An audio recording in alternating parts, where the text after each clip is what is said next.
Larry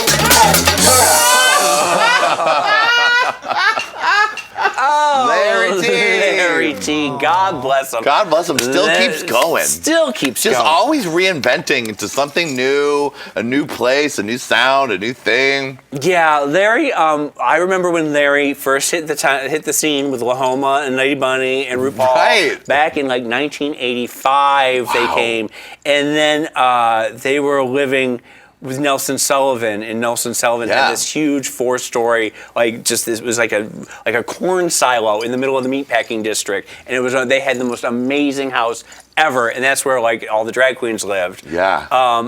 And then he went away for a while, and then he started, what was it? Electroclash. Electroclash, yes. And now he does the Now he has his own Suji, his own fashion line. And I talked to someone who was like, you go to his apartment, they were sweatshopping it in there and doing it. I mean, Larry T is no joke. Never underestimate the power of Larry T. Well, it's that thing where you just, if you just never stop, you're going to eventually find success. Yeah. You know? And he's found success in everything that he's done. Multiple times. Yeah, yeah. And one of the nicest people you'll ever meet. Super nice. Look at her. Oh, the fellas. Randy Barbato and Fenton Baily. I'm being really nice, I guess. That's fine. It doesn't all have to be shady. I mean, this is about a relationship that you've had for the years. Yeah. And what is it about them that you think that has made them able to take so many special people that are maybe unique cases to fame and really make them mainstream? Well, I mean, I have been very lucky that I've had some really great mentors in my life. I talked about Michael Musto, there's Steven Sabin, there's Randy and Fenton. Randy and Fenton love the outsiders. They love people. They've always said that they aren't interested in people who are at the height of their fame. They like it when you're on your way up or on your way down. Yeah. Like, that's when you're most interesting. And I think that sort of defines their aesthetic, that they're always looking for the people who are a little on the fringes, a little on the outside. They've done documentaries like on Monica Lewinsky, on Tammy Faye. Oh, yeah, the Tammy Faye, you know. So many great ones. And what were they like in the beginning? Like, cause for like when they started, like what was that like? What were they doing? Like, let's get into it. Okay, here's the thing. God bless them. I love them to death. Yeah. Don't have a bad thing to say about them. But back in the day, they had a band called the Fabulous Pop Tarts. Oh. Okay. And they performed at like Danceteria and Pyramid and all these different clubs. And we used to have to go to see them every fucking week. We'd be like, oh God, we gotta go see the Pop Tarts again. We gotta go see the Pop Tarts again. And we called them, and this is so horrible. Oh my God, I love you guys. Oh my God, I love you. I don't mean to say, but we called them the poor man's Tears for Fears. Oh.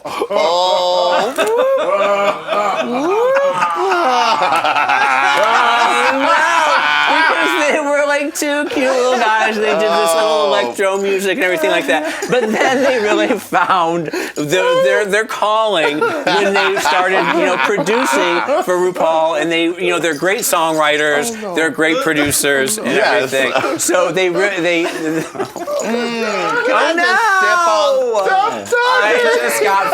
I just got fired.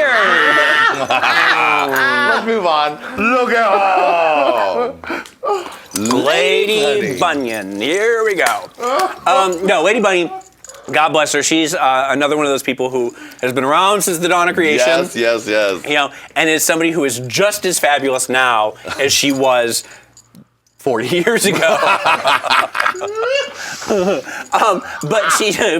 But she's so funny and she's so on it, and she's I love her to death. There's nothing you can. What was early Bunny? Was early Bunny just like Bunny now in terms of personality and shows? Like, what was an early Bunny show that you I don't think saw? Bunny's show has changed.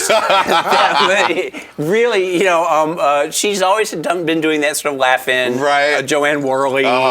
She always has her icons and her country, stuff. So, I mean, Bunny is Bunny, and Bunny has always been Bunny, and Bunny will be Bunny, when Sharon cockroaches Bunny will be here during the apocalypse. When the rest of us are dead and gone, she'll still be spinning in her 6-foot wig. Love it. God bless her. Oh, God. We saw her work the runway. She was walking the runway with you and Nelson at the Drag Race premiere. And Erica was like, that bitch can turn the runway out. On YouTube where she was doing the spins. Like, we were trying to keep up with her. Yes. Exactly. Yes. Let's do one for New York. Yeah, she's like, hey, y'all, let's do one for New York City. That is Bunny right there. Oh, love it. All right. Look at her.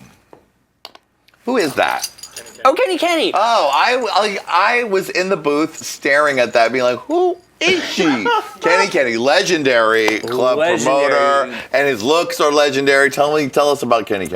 Kenny is another person who just like continues to shock me. He's in this whole new phase of his life right now where it's real art. It's real like surrealist Dada. Yeah. Like I don't know if there's a tribalism that's happening, but he's somebody who is consistently changed. Like every year is a completely different Kenny. You know, and he's a fascinating person, and I haven't spoken to him in a long time, but I follow him on Instagram, and I'm just constantly... He just always is with the hottest kids, the hottest club. He managed to just stay right up there. I don't, because we were talking before about how, like, I can't party anymore. I can go out once a month, maybe twice a month, if we're lucky. But that is somebody like, Kenny, Suzanne, people like that, they are still out. Amanda is still out 5 nights a week. I don't understand how they do it because I'm exhausted just looking at their Instagram, They're a lot like My Death Becomes Her Meryl Streep. I was going to comment on this. This is a gorgeous hunty tea right there. Oh, my goodness. All right, look at her. Oh, Sophia Lamar. Oh, God, my favorite. Can we get a round of applause for one of the wittiest people I've ever met in my life? Sophia is beyond gorgeous. Yeah. Beyond fabulous. Beyond stylish. Just beyond so good. stylish. Sophia doesn't like me very much. Oh, well, that's not a nice place to be. I don't know. At some point along the line, I said something in some K-hole somewhere or something. I don't know. She like Jaymes. No, I don't like it. Oh, it's not good. Yeah. And so I sort of ended up on the wrong side of Sophia. But I have nothing bad to say about her. I love her to death. I think she's absolutely brilliant. Jaymes, the book, too mainstream. That's the very Sophia Lamar. The book, the movie. Something. I think I asked her something about her past, and there's the past is in the past, and why do you look back and etc. etc. One thing to know, as we all here know, don't cross Sophia Lamar. but having said that, I mean, she is absolutely a genius. Genius, and love her. So beautiful. Yeah, amazing. Look at her. Oh, Richie Rich. Richie is somebody who we didn't get along that well in the beginning. Because what was he like? Because I only knew him like in the early 2000s. So what was the early Richie Rich like, and when did he come to New York? Richie came in like 92 or 93, I think. And was one of those immediately just burst on. He'd been really fabulous in San Francisco. Okay. He'd already built up a following there, and he'd already sort of refined his image and gotten that Richie Rich thing down. Yeah. And he came and was working with Larry T. In fact, they were doing music together, and he was, at that time, I was doing a lot of drugs, and I was, lying in a puddle of vomit in the corner of the club every night. And he was this sort of fresh young thing. Yeah. So we didn't really connect at that time. Right. Since then, I've grown to love Richie so much, and now I mean, Richie's one of my favorite people in the entire world. I think I was a little jealous of the fact that he was this fresh young face, young twink that was sort of stealing what I thought I used to be. Right. And so, but like I said, we have since come to love each other. I mean, and he did Heatherette. That had such a big moment. Heatherette was amazing. Incredibleness. Yes. All the kooky. That was sort of another evolution from club kid to fashion. I have a pair of Liza Minnelli pants that he did that Amazing. I still to this day will wear in my traipse around my apartment in my Liza pants because they are some of my favorite outfits in the world right now. Oh yeah, they made some great stuff. Yeah.